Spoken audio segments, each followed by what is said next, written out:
Продолжува да расте бројот на новозаразени со коронавирус на гостиварското подрачје. Неделава Гостивар во извештаите на Министерството за здравство секојдневно беше меѓу регионите со најмногу нови случаи. Од понеделник до петок вкупно се потврдени 52 новозаболени лица, додека 23 се регистрирани како оздравени. Истиот период 2 пациенти позитивни на ковид починале.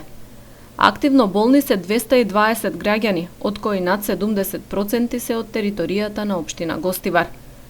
Меѓуопштинскиот кризен штаб за Гостивар, Врапчиште и Маврово Ростуши ја оценува состојбата како алармантна и сериозна. Особено проблем представува што дел од граѓаните ги кријат симптомите и не се јавуваат на лекар навреме.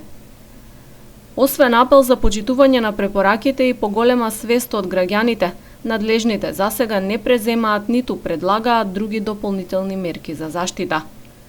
Заедно со зголемувањето на бројката на ново дијагностицирани во Гостивар, во пораст е и бројот на лица кои што се наоѓаат во задолжителна домашна изолација. Според статистиката на секторот за внатрешни работи Тетово, за 3 дена Државниот здравствен и санитарен инспекторат издал решенија за изолација на 80 лица во Гостивар. Истиот период околу 140 граѓани добиле казни за неносење на заштитни маски.